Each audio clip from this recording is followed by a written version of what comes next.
안녕하세요. 대한근관치료학회와 데놀TV가 함께하는 수요 세미나에서 근관 세척에 대해 말씀드릴 남상치과 유기영입니다. 저는 단국대학교를 졸업하고 모교에서 보존과 수련을 마친 후 현재 남상치과에서 엔도페이로 근무하고 있습니다. 근관 세척은 근관 치료의 모든 과정 중에서 가장 무시받는 과정 중 하나입니다. 하지만 근관 치료의 논리적 근거로 볼 수 있는 모식도를 살펴보면 클리닝 앤 쉐이핑 후부터 근관 기원 병소에 치유가 일어나는 것을 알 수 있습니다. 이러한 사실로 미루어 봤을 때 근관 치료의 여러 과정 중 클리닝 앤 쉐이핑, 즉 근관을 비워내는 과정이 가장 중요합니다. 하지만 우리가 치료하고 있는 치아의 근관계는 해부학적으로 너무나도 복잡하고 그렇기 때문에 35% 이상의 근관이 나이타이 파일에 닿지 않는다고 합니다.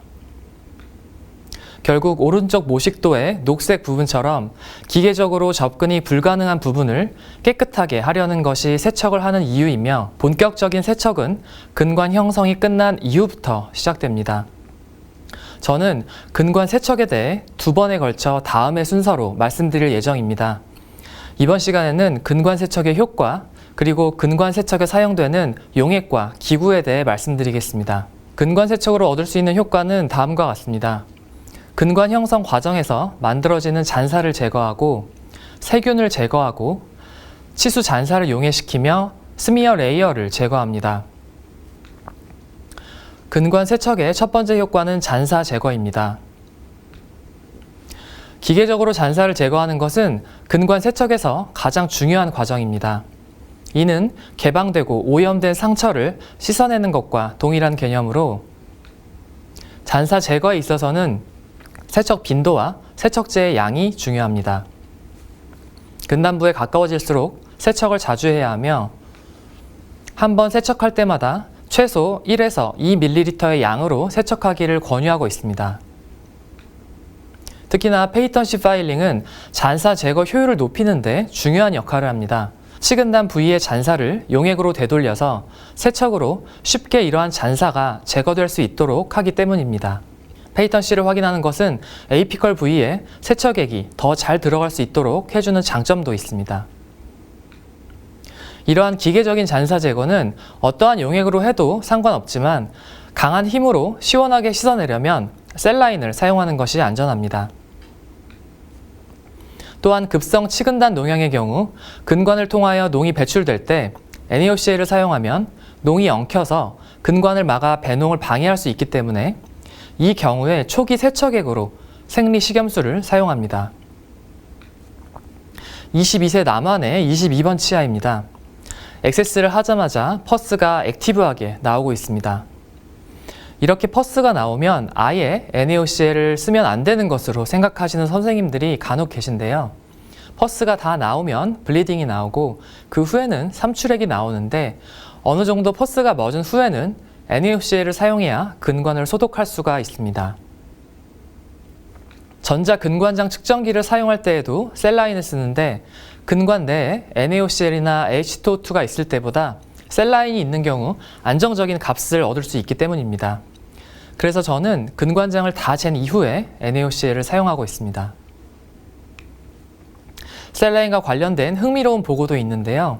근관을 확대한 후에 2.5도의 차가운 셀라인으로 5분간 세척하면 수루 통증이 줄어든다고 합니다. 이 표는 수루 통증 정도를 바스 스케일로 나타낸 것인데 차가운 셀라인으로 5분간 세척한 그룹이 대조군에 비해 통증 수치가 낮은 것을 보실 수 있습니다. 혈관이 수축하고 부종이 감소되면서 염증이 줄어드는 효과가 있기 때문에 이런 결과가 나온 것으로 생각됩니다. 근관 세척의 두 번째 효과는 세균의 제거입니다.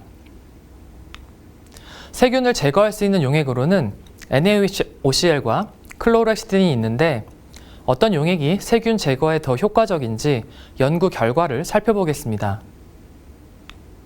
만성 치근단 치주염이 있던 치아에서 추출한 세균을 배양한 후에 다양한 용액에 15분간 넣어두었을 때 세균과 바이오필름이 없고 증식도 되지 않은 것은 6% NaOCl 뿐이었습니다. 3% NaOCl은 증식이 일어났으며 1% NaOCl은 세균도 제거하지 못했습니다. 2% 클로렉시딘은 세균과 바이오필름을 제거하지 못하는 것으로 나타났습니다.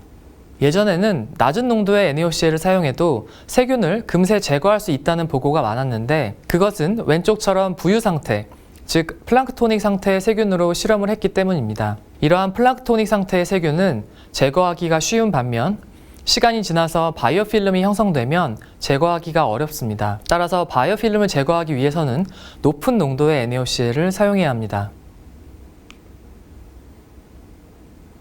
또한 바이오필름은 NaOCl의 볼륨과 적용 시간을 늘리면 더 잘 제거할 수 있는데 공간이 한정되어 있는 치아에서 NaOCl의 볼륨을 늘리는 방법은 근관 형성을 크게 하는 것밖에 없기 때문에 현실적인 방법이라고 보기 어렵습니다.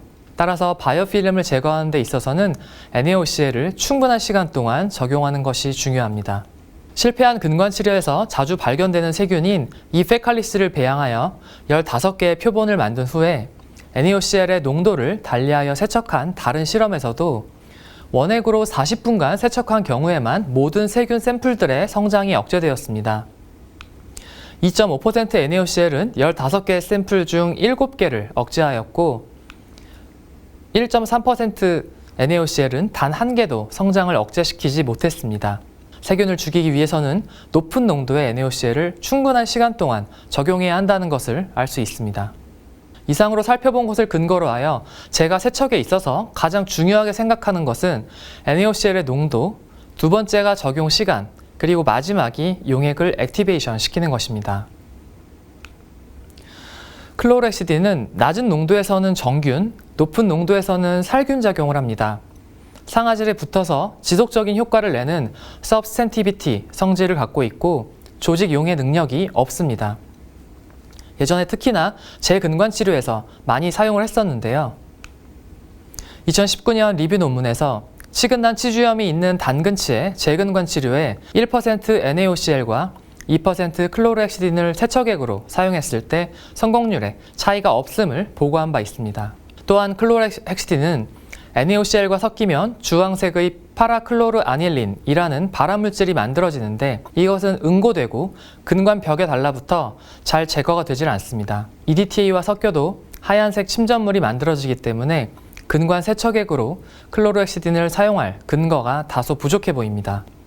다만 마지막 세척액으로 2% 클로렉시딘 5ml로 1분간 세척하면 단근 소구치에서 치근의 파절 강도가 좋아진다는 보고가 있으니 교합력이 강한 분이나 크랙 치아를 근관 치료할 때 마지막 세척액으로 클로렉시딘을 고려해 보시는 것도 좋겠습니다. 물론 NaOCl과 섞이지 않도록 충분히 셀라인으로 세척한 후에 사용하셔야겠습니다. 근관 세척의 세 번째 효과는 치수 잔사 용해입니다. 치수를 용해시킬 수 있는 용액은 NaOCl 뿐입니다. 근관 세척액으로 NaOCl을 사용하는 가장 큰 이유라고 할 수 있겠습니다. 치수 용해에 영향을 주는 것은 치수 결합 조직의 구조적 완전성이기 때문에 괴사된 치수는 비교적 짧은 시간 내에 용해되지만 살아있는 치수가 용해되려면 시간이 오래 걸립니다. 따라서 세척 과정을 서둘러서는 안 됩니다. 이 영상은 6%와 1%의 NaOCl에 각각 치수 조직을 넣었을 때 얼마나 잘 용해시키는지를 관찰한 것입니다. 보시면 높은 농도의 NaOCl이 치수 조직을 훨씬 빠르게 용해시키는 것을 보실 수 있습니다. 어떻게 보면 너무나도 당연한 결과지만 1% NaOCl에 4분이나 치수 조직이 완전히 잠기도록 넣어두었는데도 거의 변화가 없다는 점에 주목할 필요가 있겠습니다. 각기 다른 농도의 NaOCl에 소고기 큐브를 담가두고 5분 후에 무게 변화를 %로 측정한 실험에서도 원액의 NaOCl이 가장 효과적이었고 흥미롭게도 1% NaOCl의 경우 처음 5분간은 소고기 큐브가 용해가 되지 않고 물을 흡수해서 오히려 부피가 증가하는 결과가 나왔습니다. 그래서 수치가 마이너스로 표시가 된 것입니다. 앞서 보신 영상과 이 실험 결과로 미루어 봤을 때 낮은 농도의 NaOCl은 치수 조직을 용해시키는 데 상당한 시간이 소요될 것이라고 예상할 수 있겠습니다.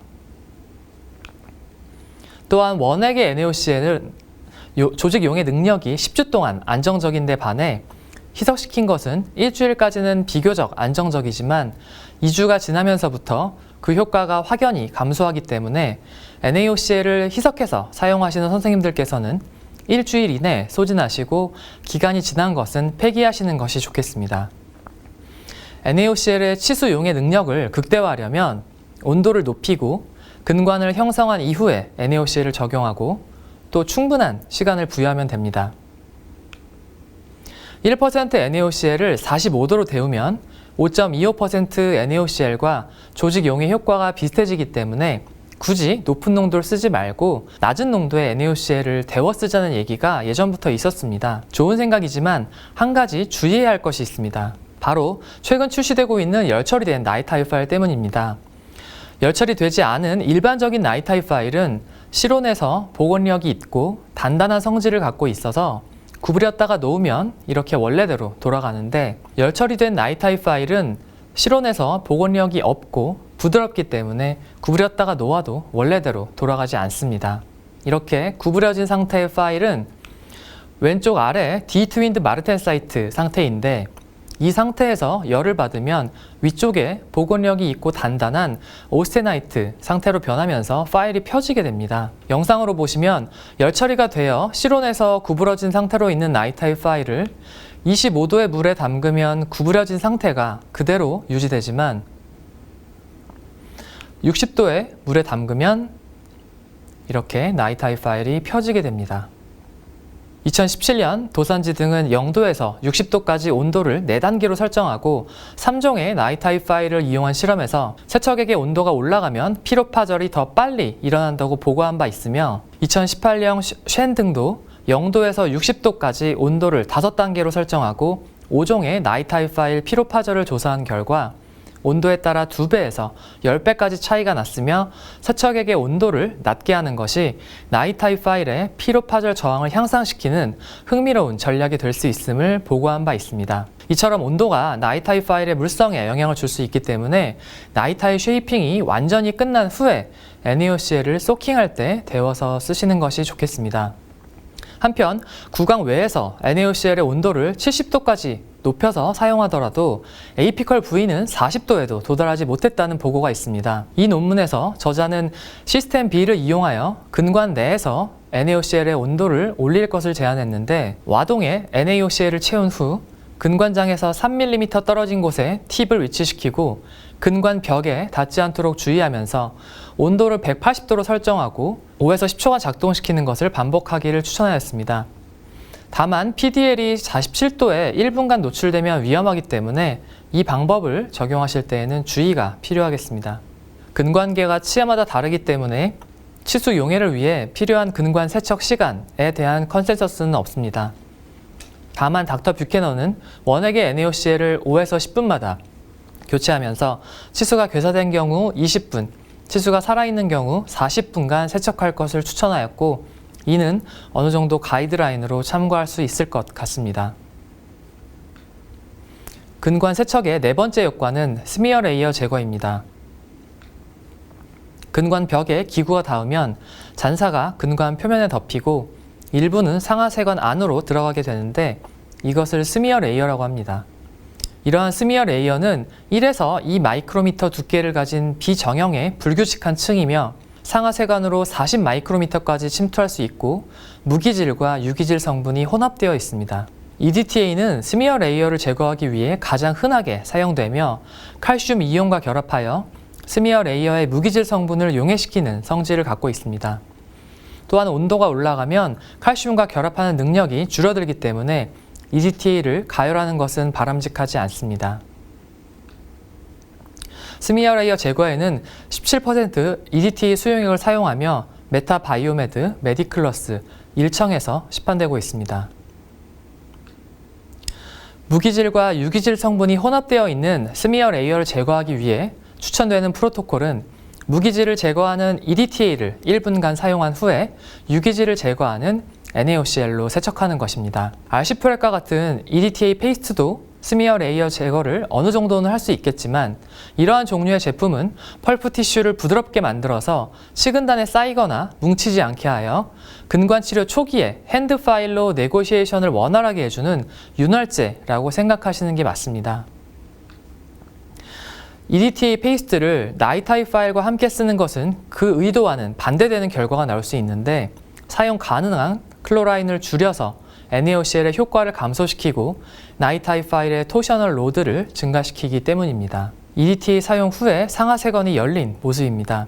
이 상태에서 NaOCl을 사용한다면 상하세관 안에 있는 세균을 제거할 수도 있고 실러도 상하세관으로 침투할 수 있을 것입니다.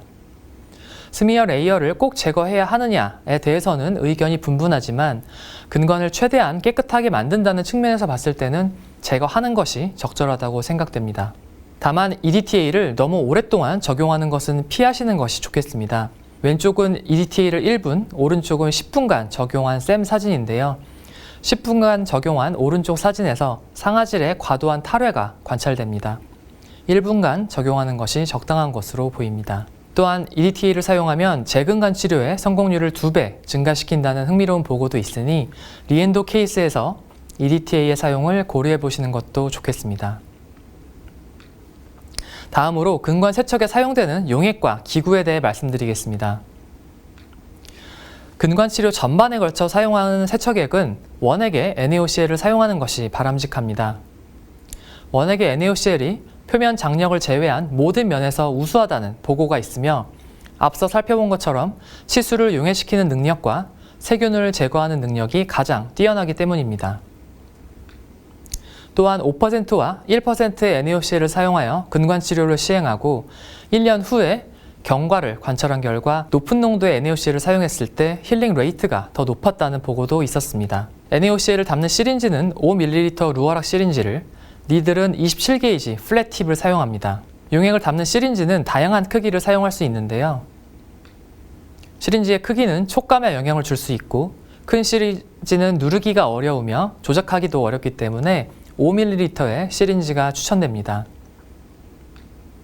또한 니들을 헐겁게 체결하거나 시린지에 과도한 압력을 주면 시린지가 니들과 분리되어 시린지에 담긴 용액이 쏟아질 수 있기 때문에 니들을 시계 방향으로 돌려서 잠그는 루어락 시린지를 사용하는 것이 안전합니다.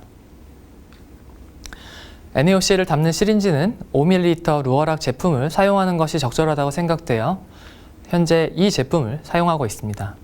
니들은 27게이지 플랫 팁을 사용하고 있습니다. 니들의 직경이 작아질수록 시린지에 힘을 줘야 하고 발생하는 압력이 커지며 쉽게 막히기 때문입니다. 예전부터 근관 세척에 사용되고 있는 하프컷 또는 사이드 커팅이라고 판매되는 제품들은 엄밀하게 따지면 나치드 타입의 제품입니다. 이러한 나치드 타입은 치근단에 가해지는 압력이 플랫 타입과 비교했을 때 별 차이가 없습니다. 또한 나치 부분이 길면 길수록 NaOCl이 방울져서 셀 가능성이 있습니다. 제가 이러한 종류의 니들을 사용할 때 트레이에서 치아 쪽으로 가져가다가 NaOCl이 환잡은 옷에 떨어져서 환잡은 옷을 변상해 드린 적이 2번 있습니다. 가격도 비싸기 때문에 나치드 타입에 장점이 없다고 생각되어 현재 이 제품을 사용하고 있습니다. 이상으로 근관 세척의 효과 그리고 근관 세척에 사용되는 용액과 기구에 대해 말씀드렸습니다. 다음 시간에는 근관 세척 방법과 용액을 액티베이션 시키는 여러 가지 방법들, NaOCl 사고, 그리고 근관 건조에 대해 말씀드리겠습니다. 이것으로 근관 세척 첫 번째 시간을 마치겠습니다. 제 유튜브 채널에 현미경으로 근관 치료하는 영상을 올리고 있으니 참고하셔도 좋겠습니다. 경청해 주셔서 감사합니다.